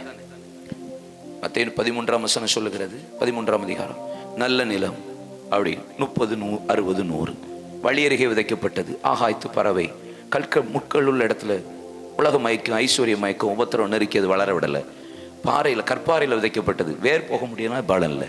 ஆனா நல்ல நிலத்துல விதைக்கப்பட்டது பலன் கொடுக்குது. அப்போ காயின் கண்டிப்பா நல்ல நிலத்தை தான் என்ன செஞ்சிருக்கணும்? செலக்ட் பண்ணி இருக்கணும் ஃபர்ஸ்ட். ரெண்டாவது, அந்த இடத்த என்ன செஞ்சிருக்கணும்? உழுது இருக்கணும், பண்படுத்தி இருக்கணும். ரெண்டாவது ஒர்க். மூணாவது, அதுல விதைச்சிருக்கணும். விதைக்காம கதை வராது இல்ல? ஆமா ஆமா. நாலாவது பாருங்க, கண்டிப்பா தண்ணி. நீங்க யோசிச்சு பாருங்க, அன்னைக்கு காலத்துல மழையே கிடையாது. நோவாவின் நாட்கள்ல தான் மழை. அப்படின்னா ஏதேன் தோட்டத்தில் ஒரு நதி உண்டு. அந்த நதி 4 கிளைகளாக பாஞ்சது. ஒன்று வாய்க்காலை வெட்டி கொண்டு வந்திருக்கணும், இல்லைன்னா தண்ணியை மோந்தி வந்து ஊற்றிருக்கணும், இல்லைன்னா ஆகாயத்து பனியினாலே பிடித்து கொஞ்சம் நினைச்சிருக்கணும். அப்போ 4வது, தண்ணி ஊற்றுறதுக்கு அவ்வளோ கஷ்டம். 5வது, கண்டிப்பா சத்துரு வந்து எடுத்துட்டு போகாதபடி வேலி அடைச்சிருக்கணும். கரெக்ட் தானே? 6வது, ராக்காலம் முழுவதும் கொஞ்சம் உட்கார்ந்து வேவு பார்த்துருக்கணும். இவ்வளவு செஞ்சாதான் பலனே வரும். வயல்ல இந்த பலனை கொண்டு கொடுக்குற ஆண்டவர் அப்படின்ட்டாரு. எவ்வளவு காட்டமா இருக்கும் நமக்கு. நான் என்ன ஹார்ட் ஒர்க் பண்ணேன், என் பிள்ளைகளுக்காக தானே உழைச்சேன், ஆண்டவருக்காக கொடுக்கணும் தானே உழைச்சேன். நம்ம சொல்லுவோம்ல அந்த மாதிரி காயின். ஆனா ஆவேல் ஆடுகளை மேய்க்கிறவனா இருந்து பலனை கொடுத்தான். எங்க மேய்ச்சிருப்பான்? அண்ணனுடைய வயல்ல தான். அண்ணனோட இடத்துல மேய்ச்சிட்டு சட்டார்னு கொண்டு போய் கொடுத்துட்டு வேலையை முடிச்சுட்டான். அவனை அங்கீகரிச்சுட்டாரே கர்த்தரு. எனக்கு சரியான கடுப்பாயிடுச்சு. ஆனா ஆண்டவர் எனக்கு சொல்லி கொடுத்த வார்த்தை என்ன தெரியுமா? காயினையும் அவன் பலியையும் கர்த்தர் அங்கீகரிக்க, ஆபேலையும் அவன் பலியையும் கர்த்தர் அங்கீகரிக்க. அப்படின்னா என்ன? கர்த்தர் சொல்றாரு, நான் ஆபேலை அங்கீகரித்தேன், அதனால அவன் பலியை அங்கீகரிச்சேன். நான் காயினை அங்கீகரிக்கல, அதனால அவன் பலியை அங்கீகரிக்கல. அப்படின்னா என்ன சொல்ல வர? உங்களை அங்கீகரிக்காம நீங்க செய்யற எந்த பிசினஸ் அங்கீகரிக்க மாட்டார். உங்களை கன்சிடர் பண்ணாம உங்களை தான் பார்ப்பாரு. நீங்க தான் முக்கியம்னு பார்ப்பார். நான் அதை செஞ்சேன், இதை செஞ்சேன், சர்ச்சுக்கு 1 கோடி கொடுத்தேன், கவலையே பட மாட்டேன். உங்களை அங்கீகரிக்காம நீங்க செய்யறது, கொடுக்கிறது எதையும் அங்கீகரிக்கவே மாட்டா. எலியாவை கர்த்தர் அங்கீகரித்ததுனாலதான் எலியா ஜெபிச்ச உடனே வானம் அடைச்சது, வானம் திறந்தது, பலிபீடத்தில் அக்கினி பட்சித்தது, பலிபீடத்தின் தண்ணீரை நக்கி போட்டது, மரித்த பிள்ளை உயிரோடு எழும்பினா. கர்த்தர் பெருமழை நிறைச்சலை கேட்கும்படி தேவன் செஞ்சா. பஞ்ச காலத்துல மாவும் கலசத்துல என்னும் குறையாதபடிக்கு தேவன் பண்ணினார். காரணம், எலியாவை கர்த்தர் அங்கீகரித்தா. எலியாவை பிரைஸ் காட், எலியாவை அங்கீகரிச்சார். அதனால அவன் என்ன செஞ்சாலும் கர்த்தர் அவன் அங்கீகரிக்கிறார். உங்களை கர்த்தர் அங்கீகரிக்கணும்னு தேவ சித்தம். ஆண்டவர் இங்கே விதைன்றாரு, விதைச்சாம் பாருங்க. அவர் சொன்னதுக்கு கீழ்ப்படிந்து வார்த்தைக்கு செவி கொடுத்து விதைத்தான். கர்த்தர் 100 மடங்கு பலனை கொடுத்தார். நான் சொல்லுவேன், தாழ்மையா சொல்றேன், உங்களுக்கு உலகமே பஞ்சமா இருக்கட்டும், உலகமே பிசினஸ் இல்லாம இருக்கட்டும், உங்களை கர்த்தர் ஆசீர்வதிப்பாருங்க. உங்க ஆமையனை கொண்டு போய் ஆட்களை பாரு. நான் சொல்றது உங்களுக்கு வேலை இல்லையா? ஊரே பஞ்சமா இருந்தாலும் நமக்கு விடிய காலத்து அப்பம், சாயங்காலத்துல அப்பம், விடிய காலத்தில் இறைச்சி, சாயங்காலத்துல இறைச்சி கர்த்தர் கொடுத்து தண்ணீரை கொடுத்து போஷித்து நம்மளை திருப்தியா நடத்துவார். ஆனா நீங்க தேவ சித்தம். அல்லேலூயா. ஆமா. எனக்கு நான் பிஸ்னஸ் பண்ணுற டைமில் எனக்கு ஒரு கோட்டிங் மிஷின் தேவைப்பட்டுச்சு. Coating, Aqua coating, UV coating, இல்லை தெரியல உங்களுக்கு? அந்த கோட்டிங், அக்வா கோட்டிங், யூவி கோட்டிங்னு பல கோட்டிங்லாம் இருக்குது. அந்த கோட்டிங் மிஷின் ஒன்று தேவைப்பட்டுச்சு எனக்கு. மற்ற எல்லா மிஷினும் வச்சுருக்கேன், கோட்டிங் மிஷின் மட்டும் இல்லை. ஏன்னா நம்ம பாக்ஸ் -டிகிரியில் இருக்கும், ஈஸி ஃப்ரோசனில் இருக்குமா, ஈஸியாக அது போகக்கூடாதுன்னு சொல்லிட்டு அப்படியே வச்சுருப்போம். ரெஃப்ரிஜரேட்டர் கண்டெய்னரில் போகிறதுனால, ரீஃபர் கண்டெய்னரில் போகிறதுனால. அப்போது நான் சிவாசியில் போய் கோட் பண்ணிவிட்டு எடுத்துகிட்டு வருவான் நம்ம வண்டியை வச்சுட்டு. அப்போ நான் ஒரு நாள் ஜெபம் பண்ணிட்டே இருந்தேன், ஆண்டவர் எனக்கு ஒரு கோட்டிங் மிஷின் வாங்கி தாங்களேன், நான் அலைஞ்சிக்கிட்டே இருக்கிறேனே, ஏதாவது வழி பண்ணுங்கன்ட்டு ஒரு வருஷம் கேட்குறேன் ஆண்டவர்கிட்ட. அப்போ ஆவியானவர் எனக்கு ஆலோசனை கொடுக்குறாரு, நான் ஜெபம் பண்ணிகிட்டே இருக்கிறேன். அப்படி ஜெபம் பண்ணிட்டு விட்டேன். அந்த டைமில் எங்கள் சித்தப்பா சிவகாசியிலேருந்து ஃபோன் அடித்து ஒரு வீடியோ அனுப்பியிருக்கேன் மாப்பிள்ளை பாருங்கள் அப்படின்னா. பார்த்தா ஒரு ஆட்டோமேட்டிக் கோட்டிங் மிஷின், தைவானில் அந்த மிஷின் இருக்குது. ஆமாம், எனக்கு அந்த மிஷின் ரொம்ப பிடிச்சி போச்சு. அதே எடுக்குது, அதே ஃபீட் பண்ணுது, அதே எல்லாம் மிக்ஸ் பண்ணுது, எனக்கு ரொம்ப இஷ்டம். 16,38,000 சம்திங் நினைக்கிறேன் அந்த மிஷின் அந்த டைமில். சரியா, 2009 10 சம்திங், மறந்துட்டு 11ல் இருக்கும். அப்போ 16,38,000. எனக்கு அந்த மிஷினை பார்த்தோன்னு உடனே சித்தப்பா பெர்ஃபார்மா இன்வாய்ஸ் அனுப்ப சொல்லுங்க. டக்கார்னு அனுப்பி வந்துருச்சு.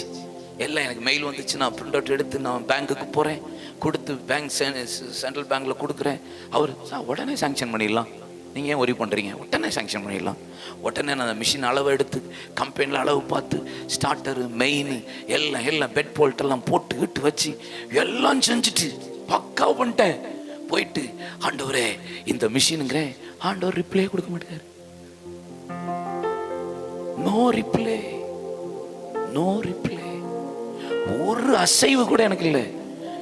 கல்லு கணக்கா இருக்கு, எனக்கு ஹார்டா இருக்கு தேவ சமூகம், எனக்கு ஒரு ரிப்ளை இல்லை. அப்படியே பெர்ஃபார்ம் இன்னும் வாய்ஸ் தேவ சமூகத்தில் வச்சுட்டு என் பாட்டுக்கு நான் அடுத்த வேலை ஊழியன்னு போயிட்டேன். அப்பப்போ ஜெபம் பண்ணுவேன், சொல்லிடுங்க என்ன செய்யணும் அது செய்யணும்.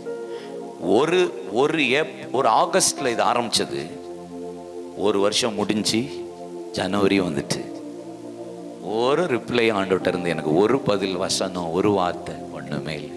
ஃப்ரீயாக விட்டுருங்க சித்தப்பான்னு எங்கள் சித்தப்பாட சொல்லிட்டேன். ஆனால் ஜனவரி திரும்பி சித்தப்பா ஃபோன் அடிச்சு, கோட்டிங் மிஷின் செய்கிற ஒருத்தர் சிவகாசியில் இருக்கார், வந்து பார்க்குறீங்களான்னு கேட்டார்.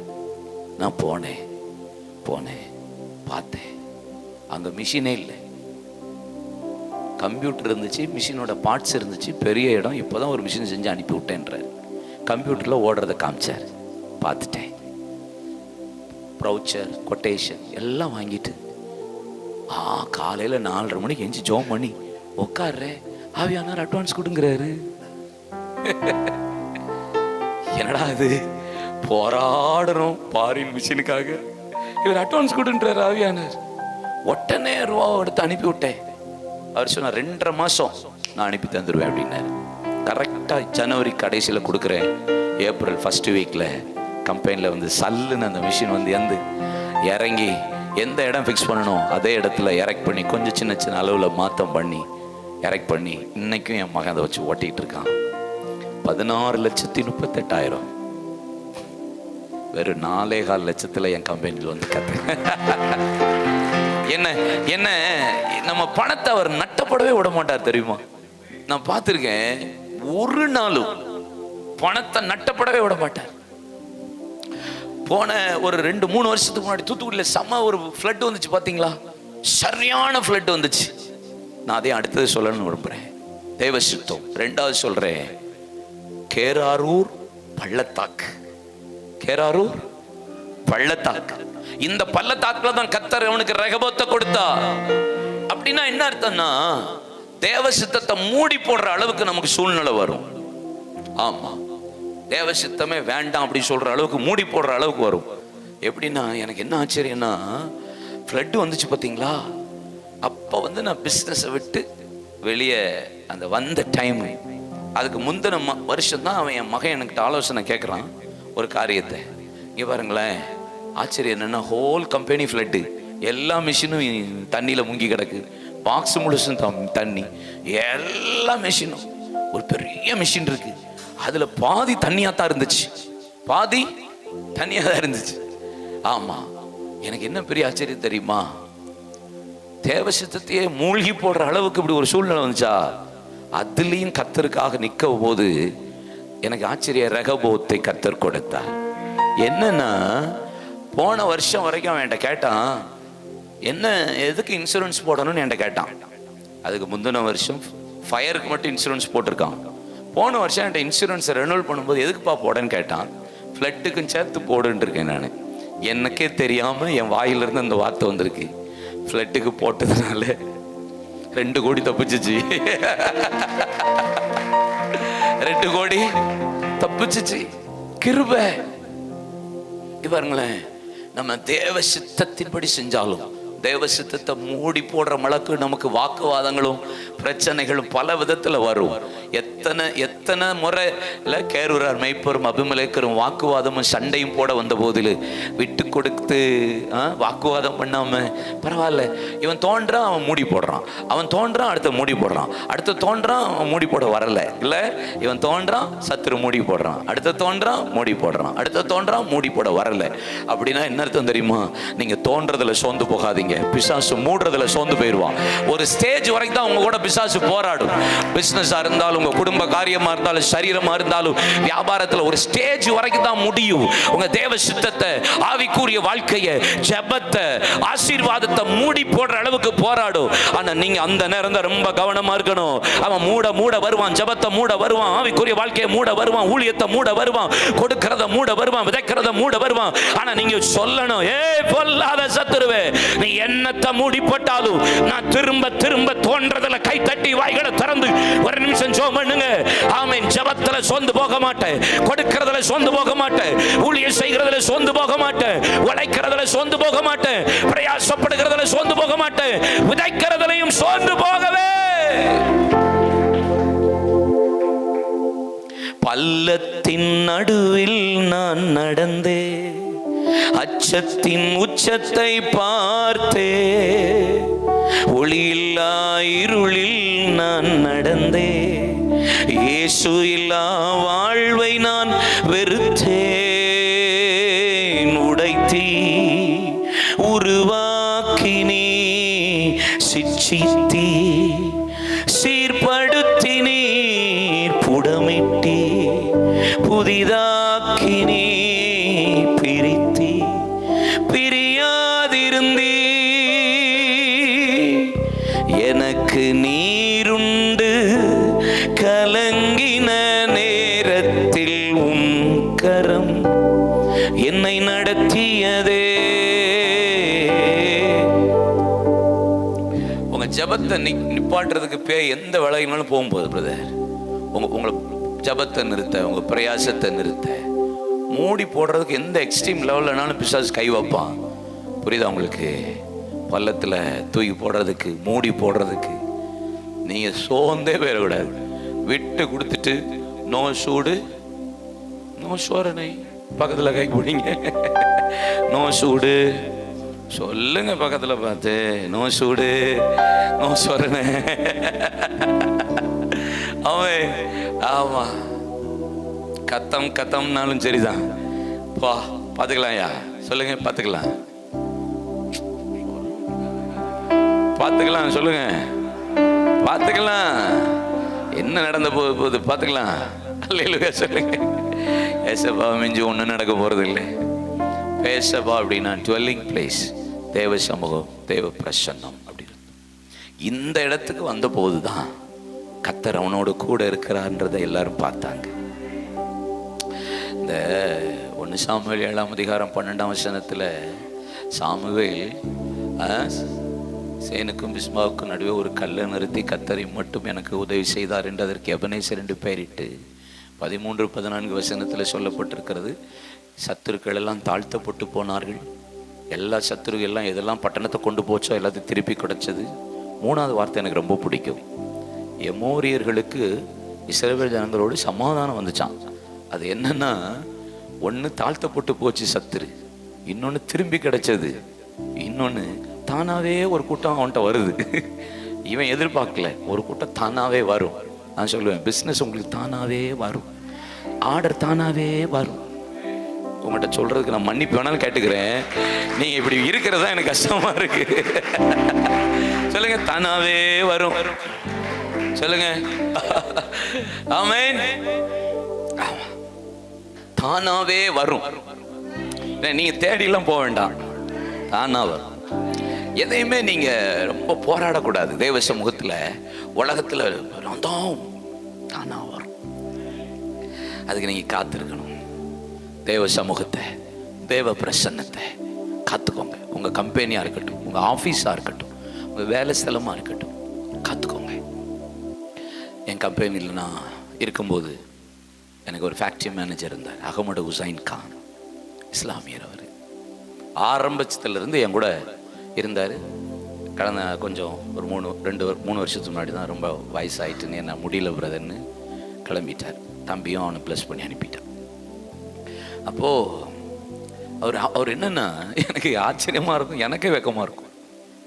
2 ப்ளே ஷீட் எடுப்பார், கம்பெனியில் உள்ள 2 ப்ளே ஷீட் வச்சுருப்பார். சர்ன்னு விரிப்பார் ஆஃபீஸில். அவர் பாட்டுக்கு தொழுவ ஆரம்பிச்சிருவார். யோசிக்கவே மாட்டார், அப்படியே உட்காந்து தொழுவார். நான் வந்தேன்னா சார் அப்படின்ட்டு தொழுவ ஆரம்பிச்சிருவார். நம்மளை கண்டுக்கவே மாட்டார், வாங்க அப்படின்ட்டு தொழுவ ஆரம்பிச்சிருவார்.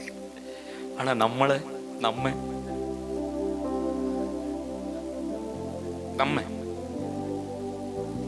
ஹலோ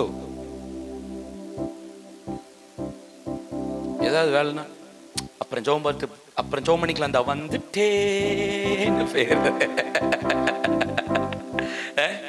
நமக்கு ஜபெல்லாம் நெக்ஸ்ட்டு தான், பைபிள் நெக்ஸ்ட்டு தான், மெடிடேஷன் நெக்ஸ்ட்டு தான். இங்கே பாருங்க பிரதர், டெய்லி நீங்கள் தேவ சமூகத்தில் ஜெபிச்சு ஒரு வசனத்தை வாங்கிட்டு நீங்கள் அன்னைக்கு மூவ் பண்ணுங்க. உங்கள் பிஸ்னஸ் எப்படி ஆசீர்வாதமாக இருக்கும் தெரியும்.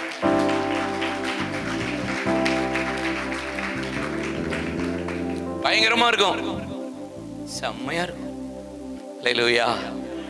ஆமா, இந்த வழியில ஈசாக்கு நடந்தான். அதனால தான் நான் அந்த 1 சாமுவேல் 26-25 உங்களுக்கு காமிச்சு கொடுத்தேன்ல, சவுல் தாவீது ஆசீர்வதிக்கிறான்ல, நீ கத்தரா மேன்மேலும் பெரிய, இதுதான் உங்களுக்கு தெரியுது. அடுத்த வார்த்தையை பாருங்களேன், சவுல் தன் ஸ்தானத்துக்கு போனான், தாவீது தன் வழியே போனான். சவுலுடைய ஸ்தானத்தை கர்த்தர் அன்னைக்கே தள்ளிட்டார். 13ஆம் அதிகாரத்தில் தள்ளிட்டார், 15ஆம் அதிகாரத்திலையும் தள்ளிட்டார், 16ஆம் அதிகாரத்திலையும் தள்ளி அபிஷேகம் தாவீதுக்கு போயிடுச்சு. 2 சாமுவேல் 3ஆம் அதிகாரத்தில் 2வது முறை அபிஷேகம் போயிடுச்சு. 2 சாமுவேல் 5ஆம் அதிகாரத்தில் 3வது முறை அபிஷேகம் தாவீதுக்கு போயிடுச்சு. சவுலை கத்த ஸ்தானத்தில் நோட்டிட்டாரு. ஆனால் நீங்கள் அதில் வாசி பாருங்க, சவுல் தன் ஸ்தானத்துக்கு போனான், ஆனால் தாவீது வழியில போனான். வழி எரேமியா 6:16 வழிகளில் நின்று ஒரு பாதை எவை என்று கேட்டு நல்ல வழி எங்கே என்று பார்த்து அதில் நடவுங்கள், அப்பொழுது உங்கள் ஆத்மாவுக்கு இளைப்பாறுதலை தருவா. சங்கீதம் 103:7 என் ஜனங்களுக்கு அற்புதம், என் மோசேக்கோ வழியை காண்பிப்பேன். ஜனங்களுக்கு அற்புதமா, மோசேக்கு தான் வழியா? அப்படின்னா என்ன அர்த்தம்? ஜனங்களுக்கு அற்புதம் காமிக்கிறார். நமக்கு எவ்வளவு காட்டமா இருக்கு, நமக்கு அற்புதம் இல்லையா? இல்லை, உங்களுக்கு வழி காட்டுவார். வழி யாருக்கு காட்டுவார்? யார் தேவ சமூகத்தில் உட்காடுறீங்களோ அவங்களுக்கு தான் வழி காட்டுவார். இல்லை, சங்கீதம் 132:8 நான் உனக்கு போதித்து நீ நடக்க வேண்டிய வழியை உனக்கு காட்டுவேன், உண்மையை என் கண்ணை வைத்து உனக்கு ஆலோசனை சொல்லுவேன், சத்தியத்தின் பாதையில் நீதியின் பாதையில் உன்னை நான் நடத்துவேன். வழி ரொம்ப முக்கியம். ஸ்தானத்தை நீங்க போகாதீங்க. உயர்வு, மேன்மை, கணம், அங்க பெரிய ஆளாகணும், அதாகணும், ஸ்தானத்துக்கு போகாதீங்க. வழியை கையில் பிடிச்சுக்கோங்க. அது லகாயிரோயா இருக்கட்டும், அது கேராரூரா இருக்கட்டும், கேராரூரின் பள்ளத்தக்கா இருக்கட்டும், பெயர் சபாவா இருக்கட்டும், 2 மடங்கு தருவா, 100 மடங்கு தருவா, பழுகி பெருகும்படி இடம் தருவா. கர்த்தர் உங்க கூட சத்துருவை சமாதானம் பண்ணும்படி உங்க கூட முழு உலகமும் சொல்லும் கர்த்தர் பிள்ளை தேவ ஜனம் என்று சொல்லக்கூடிய அளவு. எத்தனை பேருக்கு ராக்ஃபெல்லர் தெரியும்? Rockefeller, anybody else? சரி, சொல்றேன். ராக்ஃபெல்லர் யார்? இந்த ராக்ஃபெல்லர் நியூயார்க்ல மிகப்பெரிய பணக்காரர். சிறு வயதிலிருந்து அனாதையாக்கப்பட்டு தகப்பன் தாய் இல்லாம தெருவில் படுத்து, வியாதி, பலவீனம், கஷ்டம், சாப்பாடு இல்லை, வறுமை, பிரிட்ஜுக்கு கீழே ரோட்ல பயங்கர கஷ்டப்பட்டு, ஆனால் ஹார்ட் ஒர்க்கர். பயங்கர ஹார்ட் ஒர்க், நல்லா உழைப்பேன். உழைச்சி கொஞ்சம் கொஞ்சமாக வேலை, சின்ன பிஸ்னஸ், உயர்வுன்னு 52 வயதில் ஒரு முழு உலகமே அவரை திரும்பி பார்க்கக்கூடிய அளவுக்கு பணக்காரராக மாறினார் ராக்ஃபெல்லர். ஆனால் அவர்கிட்ட ஒன்று, யாரையும் மதிக்க மாட்டார். ஏன்னா நான் கஷ்டப்பட்ட போய் யாருமே என்னை உதவி செய்யலையே, என்னை தூக்கி விடலையே. அதனால ஹெல்ப்புங்கிறது அவர்கிட்ட தேடியே பார்க்க முடியாது, யாரையும் கண்டுக்கவே மாட்டார் ராக்ஃபெல்லர். 52 வயது, மனைவி, பிள்ளைகள், சொத்து, சுகம், டீசல், கப்பல், பயங்கரம். ராக்ஃபெல்லருங்கிற நியூயார்க்கில் இன்றைக்கும் ஒரு பெரிய டவர் இருக்கு. நீங்கள் யூடியூப்பில் அடிச்சிங்கன்னா பார்க்கலாம், ராக்ஃபெல்லர் டவர். இன்றைக்கும் ஞாயிற்றுக்கிழமை ராக்ஃபெல்லர் டவர் க்ளோஸ் பண்ணியிருக்கோம், திறக்கவே மாட்டார் ஞாயிற்றுக்கிழமை. இது தேவனுடைய நாள் அப்படின்னு போட்டே ஃப்ரண்ட்டில் அந்த ராக்ஃபெல்லர் டவர் க்ளோஸ் பண்ணிடுவாங்க சண்டே. அப்படிப்பட்ட மனுஷன் 52 வயதில் ஒரு கேன்சர் வியாதி, பலவீனப்பட்டார், ஹாஸ்பிட்டல் அட்மிட்டட். உலகத்தில் இருக்கிற எல்லா ஸ்பெஷலிஸ்ட்டும் வந்தாங்க, எல்லாம் செக் பண்ணிட்டு ஒன்று, ராக்ஃபெல்லர் 20 நாளில் நீர் மரித்து விடுவீர், only 20 days. எவ்வளவு கோடி பணம் இருந்தும் ராக்ஃபெல்லருக்கு ஒன்றும் பண்ண முடியல. ரொம்ப துக்கப்பட்டார், ஐசியூவில் இருந்தார். தனிமையாக உட்காந்துட்டு இருக்கும்போது ஒரு பாஸ்டர் வந்தார். அவர் ஹாஸ்பிட்டல் மினிஸ்ட்ரி பண்ணும்போது உள்ள நுழைஞ்சார் ராக்ஃபெல்லர் ரூமுக்கு நுழைஞ்சு, பாஸ்டர் நான் ஜெபிக்கட்டுமான்னு கேட்டார். ஜெபிங்கன்னு சொன்னார். இவருக்கு ஆச்சரியம், இதுவரை இப்படி எனக்கு ஜெபம் பண்ணுறதுக்கு யாருமே சொல்லலையே அப்படின்னு சொல்லி சந்தோஷமாக ஜெபம் பண்ணுங்கன்னு சொன்னார். ஜெபிச்சார். ஒரு தேவ பிரசன்னத்தை உணர்ந்தார், ஏதோ ஒரு தொடுதலை உணர்ந்தார். சந்தோஷம், இருள் விலகியது, சமாதானம், சந்தோஷம் வந்தது. உடனே அவர் கையில் பைபிளை கொடுத்து ப்ளீஸ் ரீட் இட் அப்படின்ட்டு போயிட்டார். பாச பிளஸ் பண்ணிட்டு போயிட்டார். ராக்ஃபெல்லர் ஆசையாக அந்த பைபிளோடி பார்த்துட்டே இருந்தார். ஆனால் பயம் இல்லை. முதல்ல பயம் இருந்துச்சு, இருள் இருந்தது, ஒரு மாதிரி தவிப்பு, தனிமை, ஒரு கஷ்டம் இருந்துச்சு. ஆனால் பைபிளை எடுத்தோடனே அந்த பிரசன்னத்தில் சமாதானம், சந்தோஷம் ஒரு மாதிரிதான் இருந்துச்சு. டக்குன்னு பைபிளை திறக்கிறார். ஒரு வசனம் கண்களில் படுது, ஏழைக்கு இறங்குகிறவன் கர்த்தருக்கு கடன் கொடுப்பான். இந்த வார்த்தையை ராக்ஃபெல்லர் பார்த்த உடனே அவருக்கு ஒரே சந்தோஷம், இப்படி ஒரு வார்த்தையா என்கிட்ட பேசுதே அப்படின்னு சொல்லிட்டு உடனே செஞ்சது என்ன தெரியுமா? அவருடைய எல்லா செக்ரட்டரியை கூப்பிட்டார்.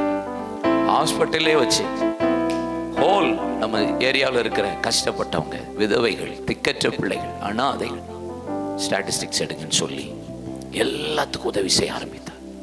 எல்லாத்துக்கும் ஹெல்ப் பண்ண ஆரம்பித்தார். அதுக்கப்புறம் Rockefeller trust, Rockefeller orphanage, Rockefeller hospital, Rockefeller college, school எல்லாம் ஃப்ரீ. எல்லாத்தையும் உருவாக்கி பண்ணார். 20 நாளில் செத்து போவேன்னு சொன்ன ராக்ஃபெல்லர் 20 வருஷம் உயிரோடு இருந்தார்.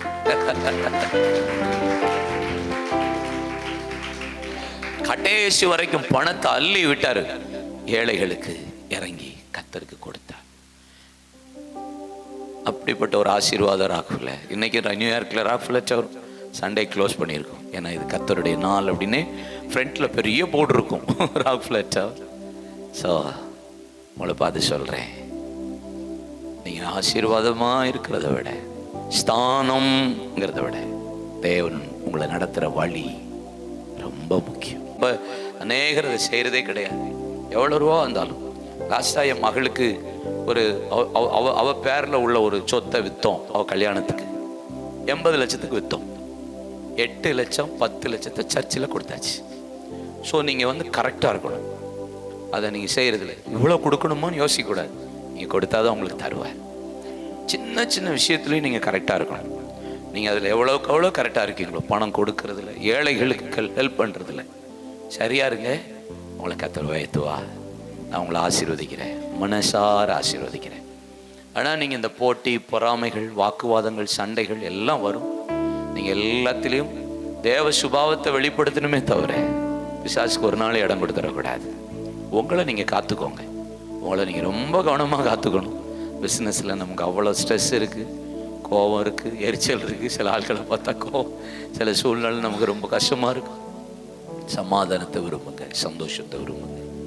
எழுமி நில்லுங்க, உங்களுக்கு நான் ஜெபிக்கிறேன். தகப்பனே, உமக்கு நன்றி.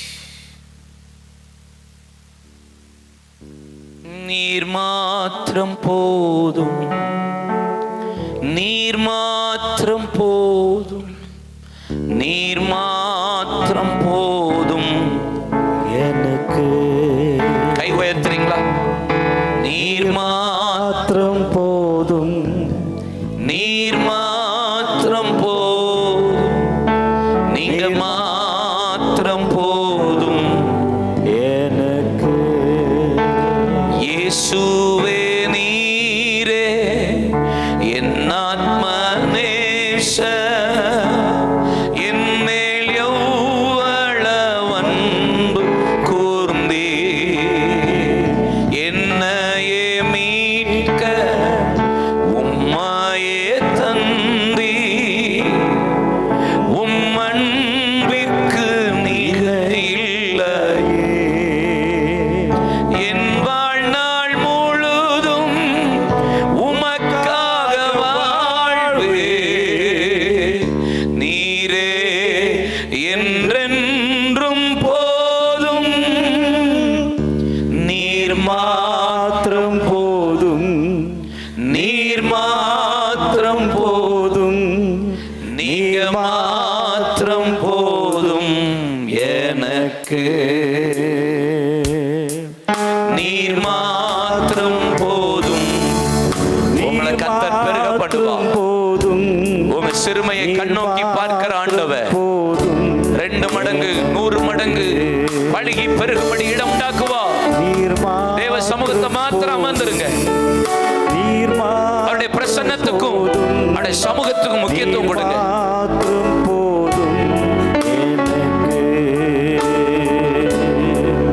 நீர் மாத்திரம் போதும், தேவ சித்தம் மாத்திரம் செய்ய என்ன ஒப்பு கொடுக்கிறேன்னு சொல்லுங்க. நீங்க என்ன பாக்குறீங்கிற பயம் மட்டும் எனக்கு இருக்கட்டும். உமக்கு பிரியமில்லாத எந்த பிசினஸ், உமக்கு சித்தம் இல்லாத எந்த பிசினஸ், நீர் விரும்பாத எந்த காரியத்திலும் நாங்கள் கை வைக்காதபடிக்கு எங்களை இந்த ராத்திரி வேளை ஒப்பு கொடுக்கிறோம்.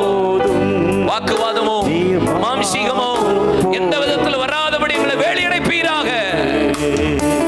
எங்க குடும்பங்களில் எங்க சகோதர சகோதரிகள் செய்கிற கை பிரயாசத்தில் தேவ ஆசீர்வாதம் வெளிப்படுவதாக. சத்துரு உட்புகுதலும் குடியோடி போகுதலும் இராதபடி, வீதிகளிலே கூக்குரல் உண்டாகாதபடி, இவ்விதமாய் சீரப்பெற்ற ஜனம் நீங்கள் பாக்கியமுள்ள சந்ததியாய் கர்த்தர் உங்களை நடத்துவாராக. கை தட்டி வாய்களை திறந்து 2 மடங்கு 100 மடங்கு